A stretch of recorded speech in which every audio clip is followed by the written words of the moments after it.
straight into the roof of the net. Nice one. Straight down the middle. So a good performance from both.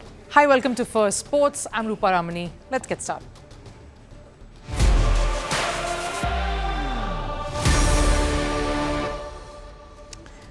On the show today, lots of news coming out of the Olympics. In our special coverage, of course, Mission Paris. The opening ceremony was meant to wow everyone, be a first of its kind event.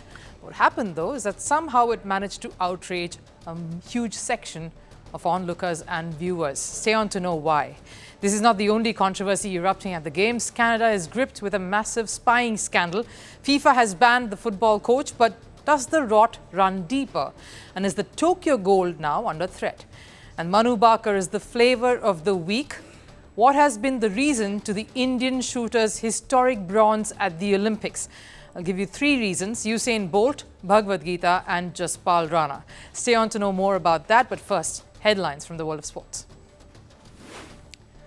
We'll start with news from the Olympics. Triathlon swimming training session was cancelled for the second day in a row. This after heavy rain affected River Seine's water quality. This is a major setback for Paris organisers who aim to create a swimmable Seine. If the water quality doesn't improve, the swimming segment of the triathlon will be cancelled. India's Group C match in the men's doubles badminton event was cancelled. Satvik Sairaj Rankireddy and Chirag Shetty were scheduled to play Marcus Lamsfors and Marvin Sadal.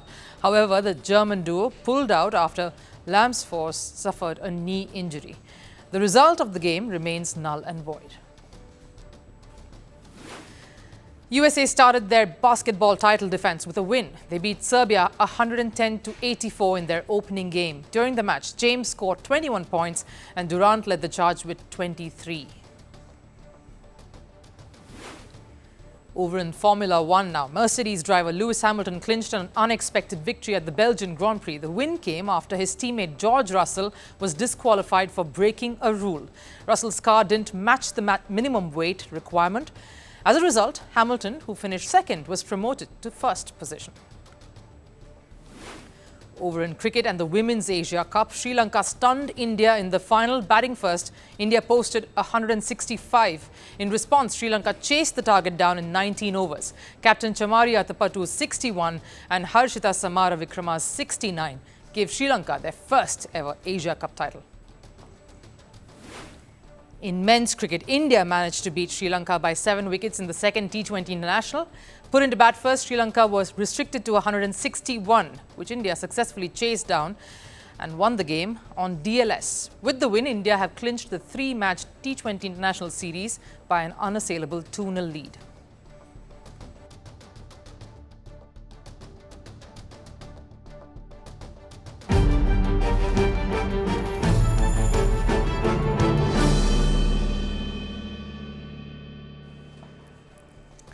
Right, it's impossible to carry off an event of epic proportions without displeasing someone. But it also takes quite a bit of carelessness to rub a massive group of people the wrong way. An opening ceremony of any mega event, more so an Olympics, is about projecting the host country's traditions, maintaining the ethos of the games, and bringing some of the biggest sporting icons of the country together. It's the opening act of a long play. And the pressure is on organizers to get it right. Paris wanted to set an example and set the tone of the games with an opening ceremony like never before. So they ditched the stadium or the village and opted for River Seine instead as the place for it all to unfold, the water body that runs through the city. Pollution and toxins aside, they wanted to provide spectators and everyone gathered there a spectacle to remember. And the excitement was sky high, despite the rains that threatened to dampen spirits. But I'll tell you what, rain couldn't do what the opening scenes of the ceremony managed to do: create quite a furore.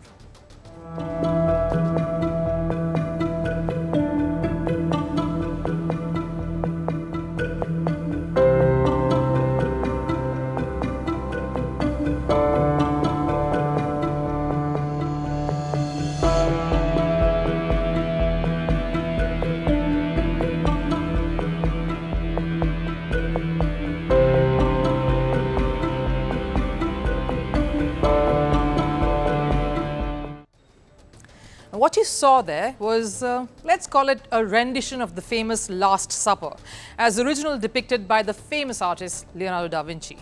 The Last Supper originally is a depiction of the biblical scene of Jesus with his apostles, sharing the last meal before the crucifixion. Now, it's great to pay your respects to something that is revered by Catholics the world over. What France did was basically give their spin to it. So what was supposed to be an adaptation turned into a bit of a parody for the purists. Why? Because the scenes had drag queens performing every character of the famous and religious Last Supper. The scene featured DJ and producer Barbara Bush, LGBTQA plus icon, flanked by drag artists and dancers on either side. And that sparked outrage across the world. Everyone was fuming at France's seemingly insensitive hand in treating something that was sacred to many. It was seen as an act ridiculing religious sentiments. And the internet broke with many lashing out at the organizers for trying to execute something in what they called a superficial garb of wokeness. They were also upset with the IOC, the International Olympic Committee, that governs all of this, to allow something like this to pass.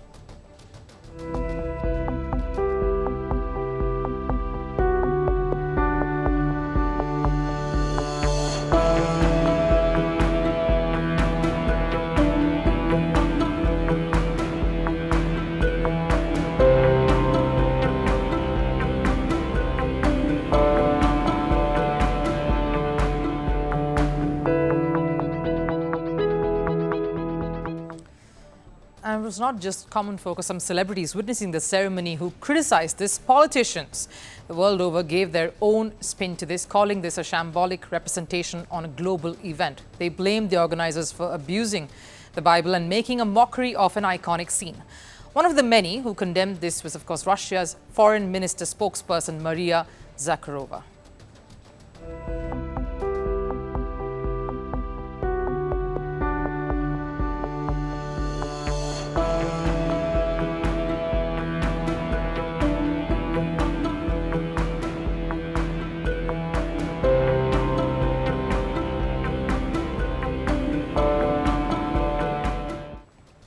The IOC did not say anything over the weekend, but the growing clamour forced Paris 2024 spokesperson Anna Dishaw to come out with an apology. And clearly there was never an intention to show disrespect to any religious group. On the contrary, I think that Thomas Joly really tried to really intend to celebrate community tolerance. That was his word yesterday. And looking at the result of the polls that we shared, we believe that this ambition was achieved. If people have taken any offense, we are, of course, really, really sorry. And subsequently, that particular clip, that part of that ceremony was also pulled down afterwards. But that's not the only faux pas that Paris organizers ended up making. As the South Korean contingent made their rowing entrance along the river, they were mistakenly introduced as North Korea. Though the subtitle, the text on the bottom of screens that was broadcasting the opening ceremony for those viewing outside was correct, the error is politically sensitive, owing to the tense relations between the two countries. On Sunday, Thomas Bach, the IOC president, had a conversation with South Korean President Yoon Suk-yeol and then issued a personal apology for the same.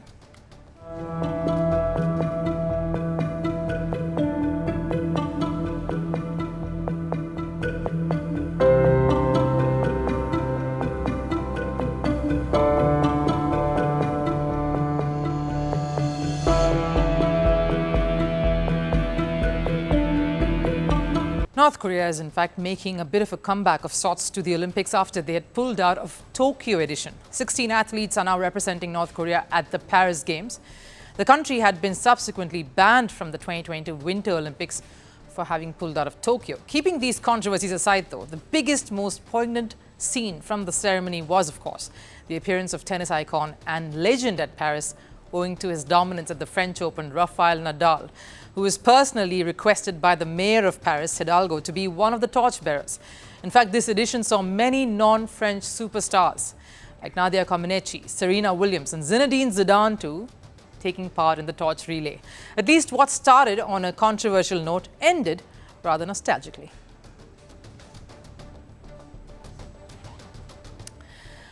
What do you need for attaining success in sports? Simone Biles would say dedication, the will to overcome all obstacles, and the grace to woo the sporting world.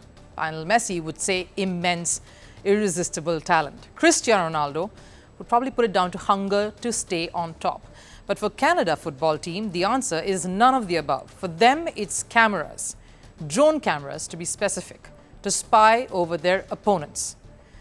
Something that has not just tarnished their Paris Olympics campaign, but has also raised question marks over their past records. When they clinched the Tokyo Olympics gold medal in particular, that's the biggest scandal coming out of Paris Games at the moment. If the security threats weren't enough, Canada has added more fuel to the fire with their spying scandal. Canadian women's football team used drones to peep into New Zealand's training session. This was before the two sides faced each other in their group encounter. There is a certain brazenness to this act. They actually went ahead to spy and do so in a manner that says, I don't think I'll be caught. But they pushed it too far this time, and I say this time because they seem to be repeat offenders. But hold on to that thought, I will come back to that in a bit. Initially, the blame was placed on the assistant coach and the technical staff. They did it, and we were not aware. Routine. The head coach, Beverly Priestman, was unaware of all this, supposedly. You know as well as I would, the cat's tail cannot wag without the cat's knowledge. The truth had to surface. Canada tried to damage control, first stating that Beverly would not be present for the first game against New Zealand. But within days, the matter gained momentum, enough for the Canadian authorities to pull the plug, send the head coach home and remove her from the campaign. So the worst part, you think, is a team without a coach. No, there's more. Canada was docked 6 points, and the matter is grave enough, of course. Spying is no light charge. It can taint the whole country and every athlete associated with the nation, not just the sport. And that was all FIFA required to ban coach Beverly Priestman, the assistant coach, and a member of the technical staff for 1 whole year. I am absolutely heartbroken for the players, and I would like to apologize from the bottom of my heart for the impact this situation has had on all of them. As the leader of the team on the field, I want to take accountability. It, of course, didn't stop here. The admission, in fact, bringing in further penalties. The Canadian Football Association were fined $200,000 for their audacious attempt to spy. Canada women's football team's Paris campaign is definitely in a rut. But I come back to the reason for such an unabashed move.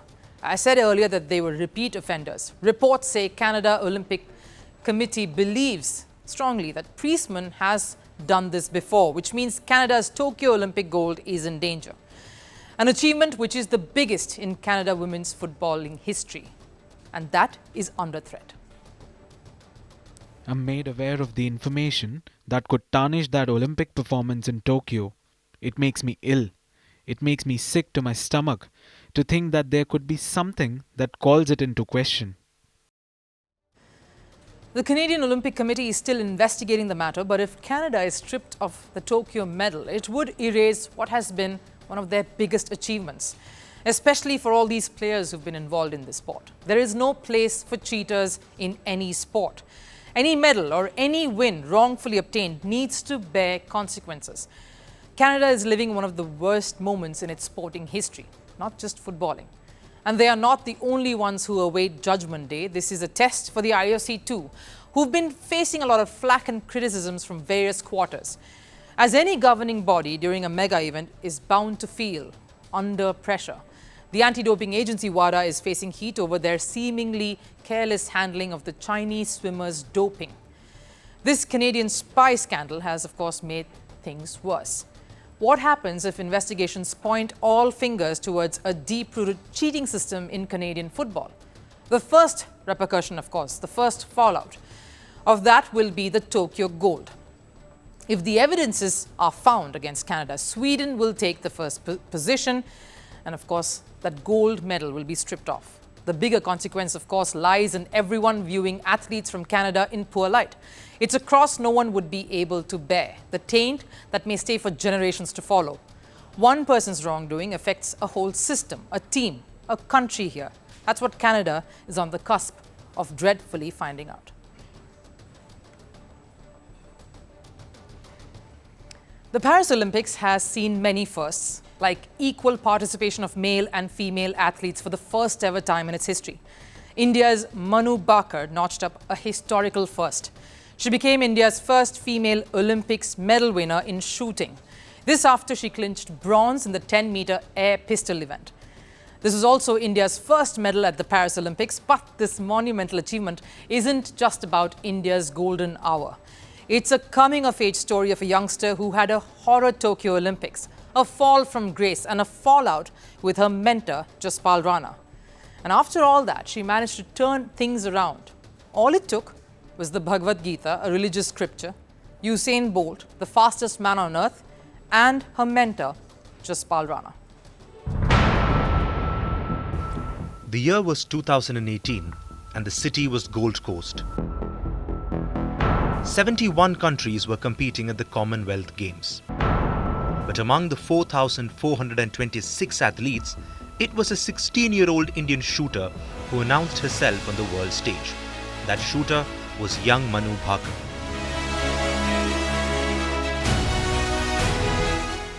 She clinched her maiden gold medal there, and her career took off. A year later, in 2019, Bhaker became the youngest Indian to win a gold medal at the ISSF World Cup. She was becoming India's brightest prospect in major events. So when Bhaker finally won the Olympic bronze in Paris, it was a moment that was waiting to happen. Just look at her major achievements. At 22, she has won gold at the Asian Games, the Commonwealth Games, the World Cup, and now she has an Olympic bronze medal. She is one of the most promising shooters in the country. When Bhaker stepped onto the podium in Paris, she also ended India's Olympic medal drought in shooting, a drought that had lasted more than a decade. No wonder Prime Minister Narendra Modi himself congratulated her. Hello, namaste sir. Manu नमस्ते को अभिनंदन आपको बहुत बहुत बधाई बहुत बहुत शुक्रिया सर आप कैसे हैं मैं बहुत बढ़िया से आप तो ये तुम्हारी सफलता का खबर सुनने के बाद और उत्साह और आनंद में हूँ जी But it took a lot of hurt, sweat, tears and toil for Bhaker to reach this far. Tokyo Olympics shattered Bhaker. The teenager was making her Olympic debut and there was a lot riding on her. But she had a terrible experience in all three events she participated in. Due to her pistol malfunctioning, Bhaker failed to qualify and broke down. After the loss, she had a bitter fallout with her coach Jaspal Rana and the duo parted ways. Bhaker felt disconnected with the sport. She wanted to quit shooting and pursue studies abroad.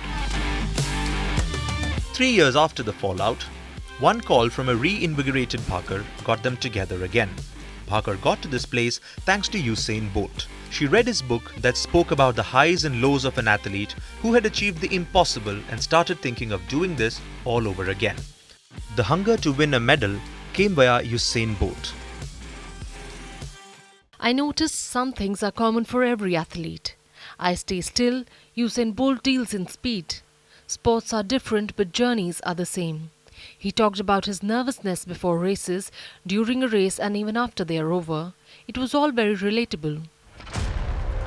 Her reunion with Rana was shaping her for a rebirth. His unique training methods and his chemistry with Bhaker was key to the young shooter finding her feet and her will again. It was Rana who also led her to sharpen her mind.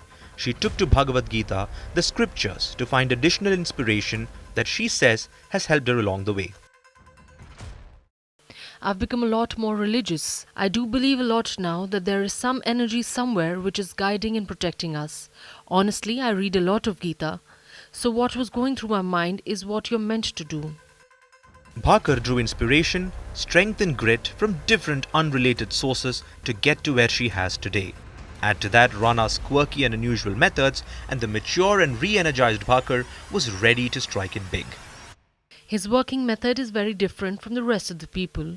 Usually he sets a goal, and if you score that much, then it's okay.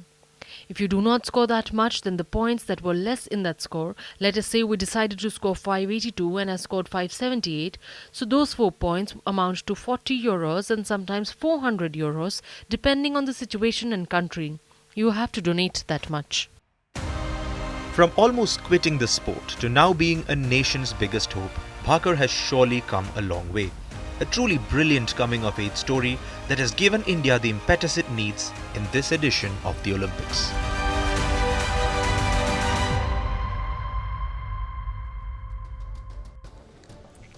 Time for last serve. Now, Simone Biles was making a much-awaited return to the Olympics after the horrors of Tokyo, and all her fans were waiting to catch up. Fans like celebrities Tom Cruise, Snoop Dogg, Ariana Grande and Lady Gaga. And of course, she didn't disappoint. Nothing stopped her from dazzling the audience with her stunning display, not even a calf injury.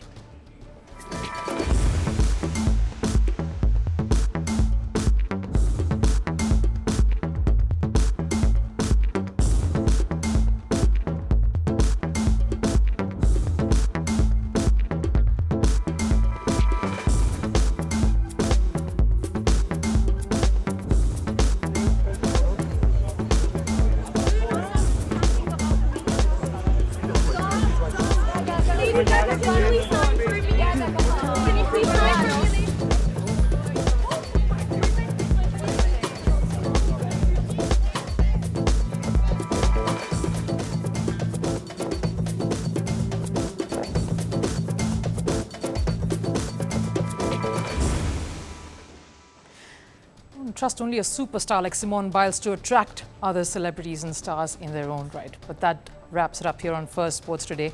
I'll catch you again tomorrow. Till then, take care. Bye-bye.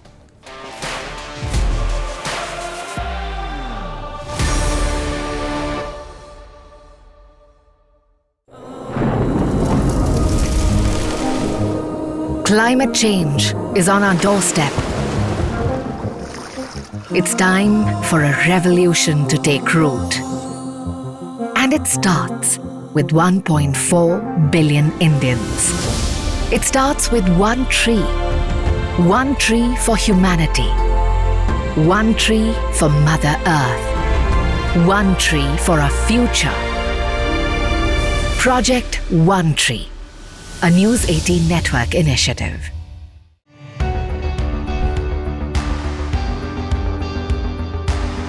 Across continents, one powerful news source. Bringing you diverse perspectives on the issues that matter.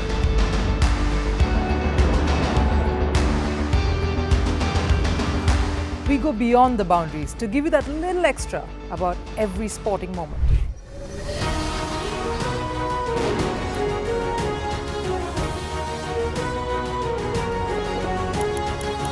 So thank you for making Firstpost 5 million strong. We're counting on your support, and you can trust us to bring you the news unfiltered and unvarnished.